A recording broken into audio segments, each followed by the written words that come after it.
how you doing? I thought I'd give you, to see how wonky I am, I thought I'd give a quick video. Actually no, we'll talk about it. So I'm currently sat at the ferry port. I'm on my way to Vancouver to meet my family because my son's graduating next weekend.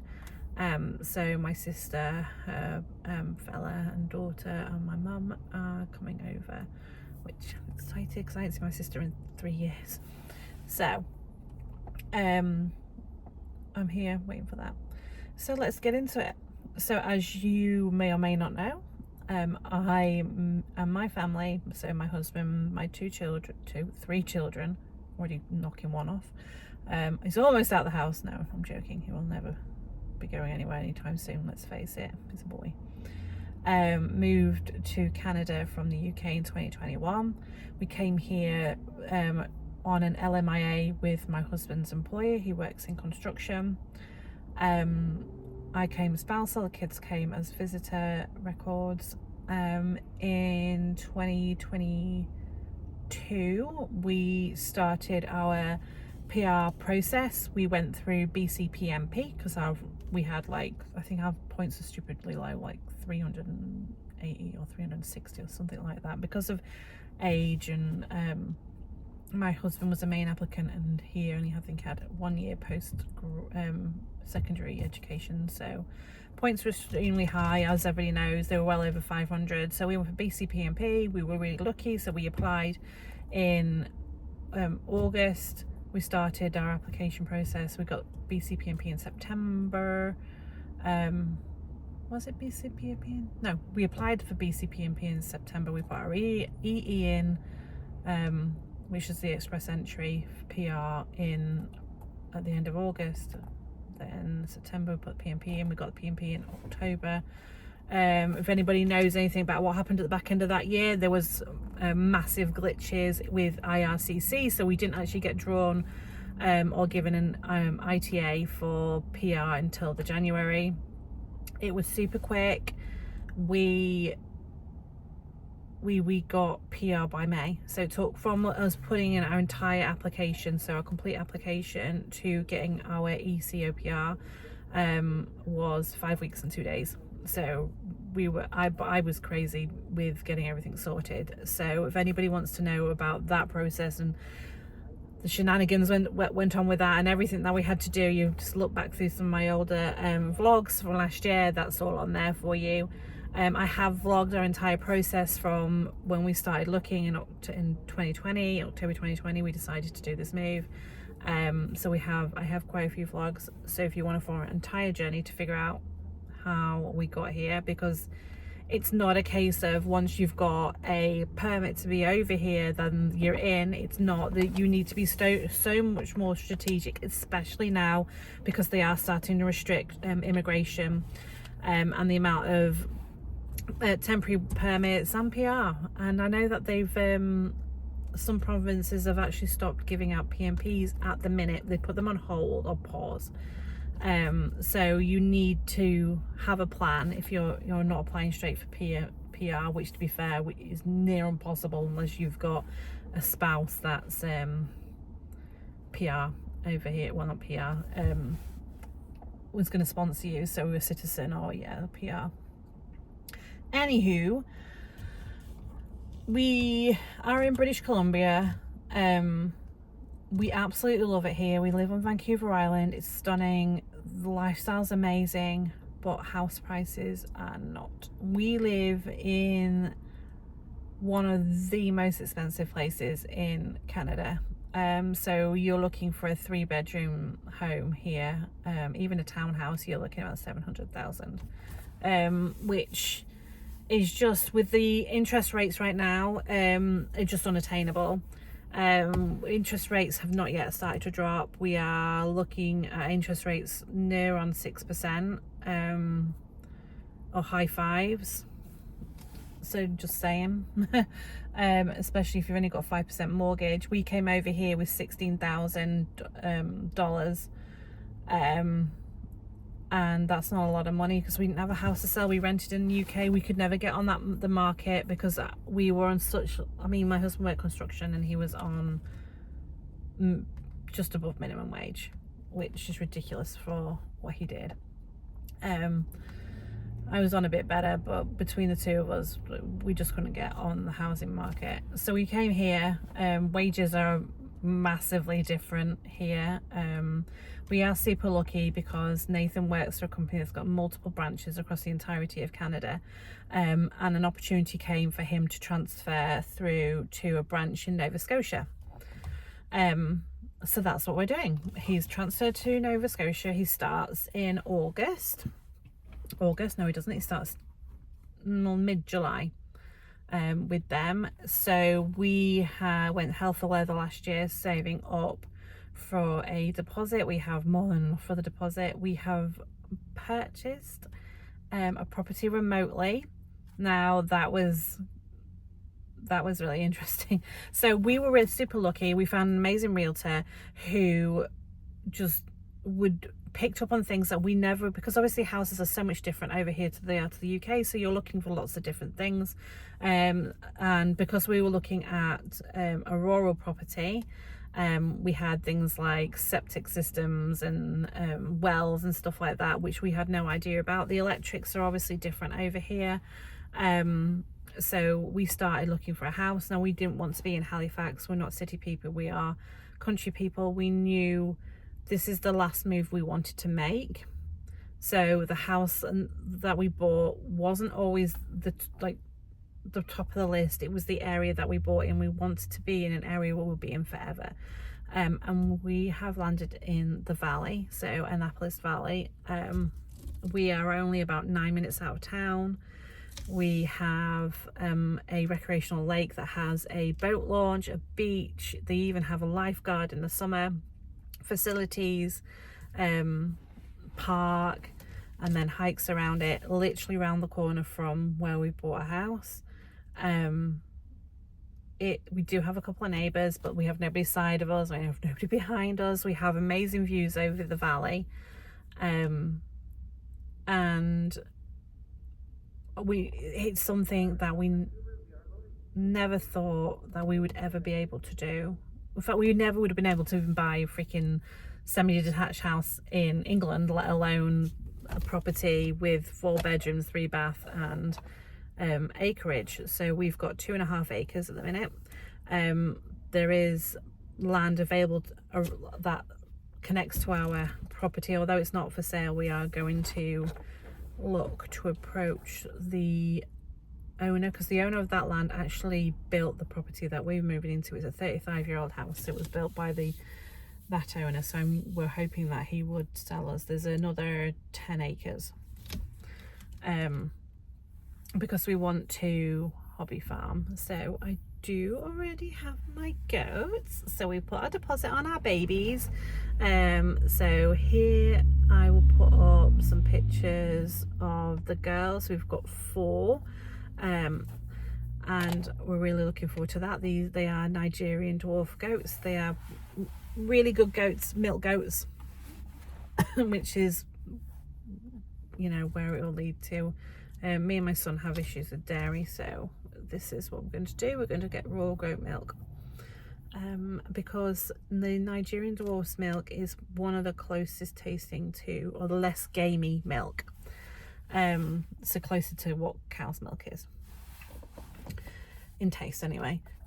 We've got chickens, turkeys that will be coming around about the same time, so these will be ready in August for us.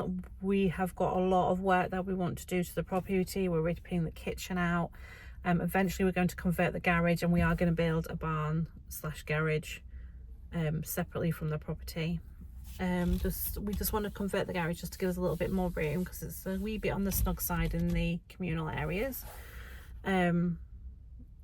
The house has a wood furnace as the backup, but it is actually going to be the main source of it.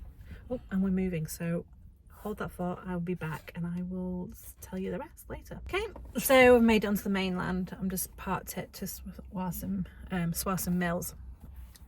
So where were we? Can't remember. I'm gonna have to go back and have a look, aren't I? So yeah, we've bought a property with acreage. We've got plans to create our own homestead. We want goats, we want chickens, turkeys. Nathan wants ducks, but I don't like them, they smell. But we're going to get pigs next year. The idea is that we raise our own meat. We have our goats for milk, chickens for eggs, and we're going to have a vegetable garden. The property is not ready for that. There's a lot that needs doing. So that's exciting. So I'm going to vlog the entirety of that. I guess I need to talk to you a little bit more about the mortgage process. So I spoke to quite a few brokers, mortgage brokers, before I landed with Tyler. The reason being that it's the biggest purchase we're going to make since, moving here. It's a huge thing. It's the first house we bought together. Even though we've been together 16 years, which is madness. 17 years. 16 years. Which is madness. So we wanted a broker that we could trust. Getting a mortgage right now, as I said, the interest rate's really high. A lot of people are kind of like trying to wait to watch those interest rates fall, but for me, if the interest rates fall, house prices tend to go up. So we wanted to get on the housing ladder before that happened, because I think then we would probably been outpriced. So it's now currently the 1st of June. We close on the house on Thursday the 30th of May, so it is all ours. I have friends that did this process as temporary workers, and they had to give a lot more information than I did. I think like the biggest thing was being able to track building the deposit. You've got to show that how you've accumulated it naturally. It's a whole fraud thing, so you've got to track back like 3 months. I think we even went further back, so it's supposed to be 3 months, but we had the money in place by December. Really, everything else is extra, so we had to give it all the way back to October of last year just to show the accumulation, like how we moved our money around and invested our money in December to get the best tax rebate we can for this year. So that did take a bit of time. To be fair, the broker did the majority of it. I did help out a bit, showing and telling them why money's been moved from here to here to here, what investment portfolios we had and things like that. Then basically it was just your credit check, your ID. Obviously we had PR, sending that in. We had to give letters from our employers. I work remotely, so I needed a letter saying that my employer knows that we're moving to Nova Scotia and that they're happy and that this is how much I get paid, these are my hours, and this is my contract. Nathan had to give a letter saying that he's been transferred from Victoria to Halifax, his wages, his contracted hours. So that was that. Obviously bank statements we've had to provide. I think that's really all we really did. Or if when it comes to ID, it has to be in date, just FYI, because Nathan's driver's license is out of date, which not by much, so he had to go get a new one, and luckily that was quick coming through. It was all pretty straightforward. We managed to get an A lender, which is really good. We got a cashback mortgage,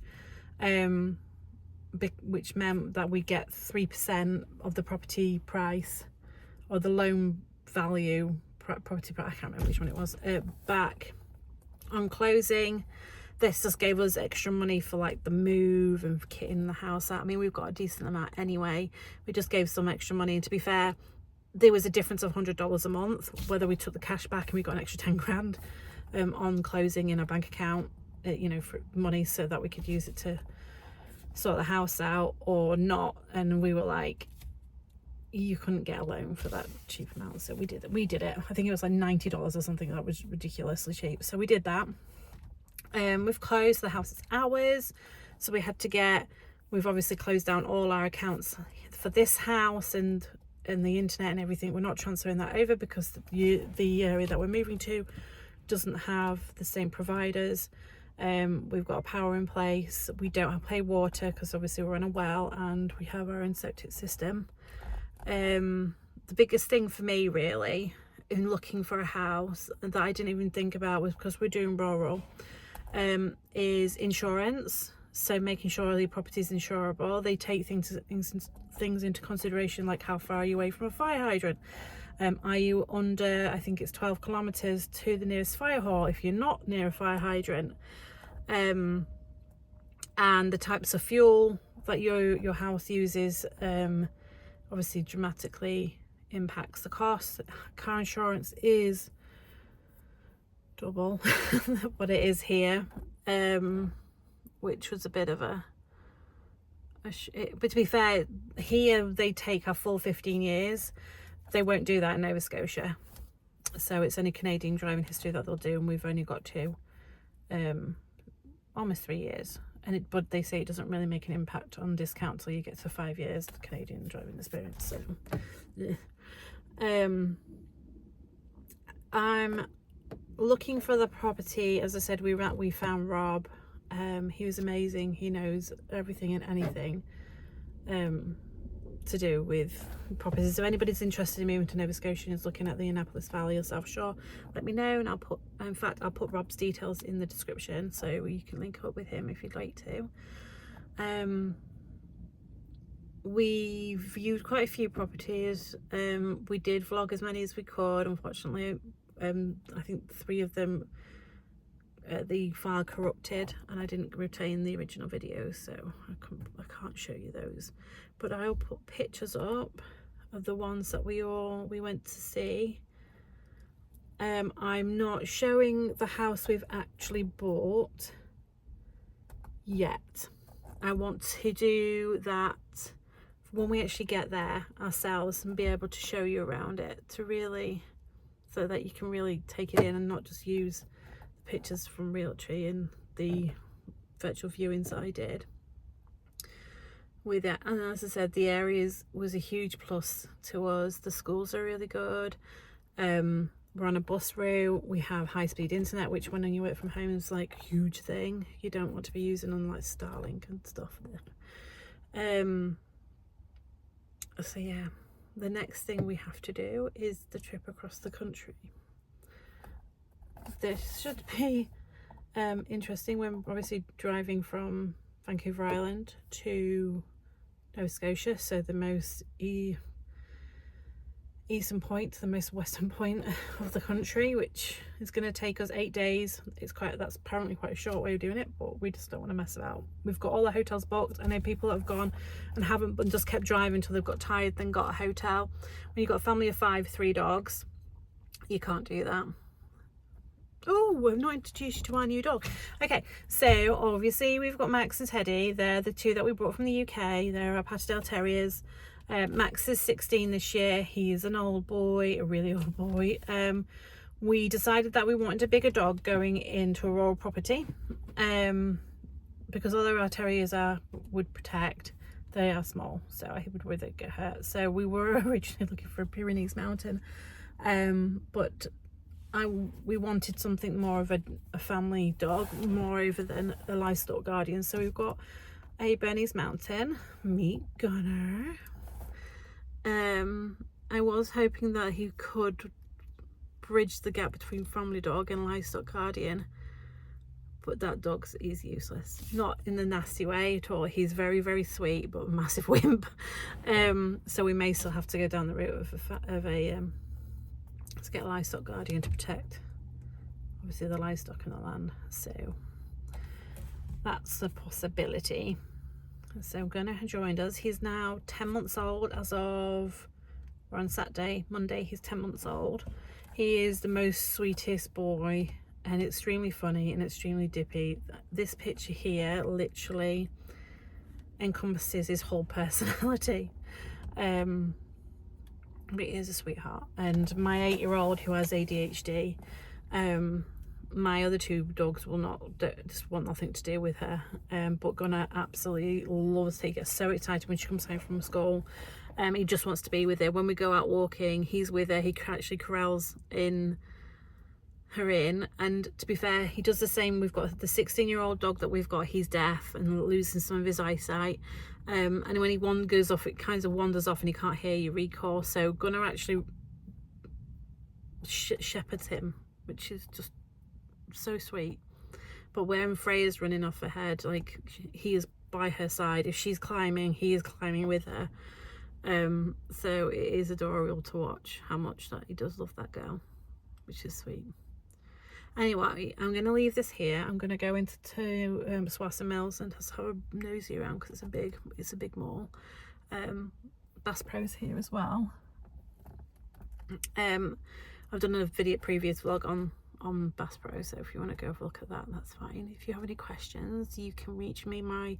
I've got a new Instagram, so there's not many people on there. My old one I've changed to private due to personal reasons. So if you'd like to follow me, you can follow me on Instagram. You can message me directly on Instagram, or if you're on the Facebook group, put a post on the group, that's fine. Please don't DM me on Facebook. I keep that for my family and friends only. Yeah, that's it. I think we're all caught up.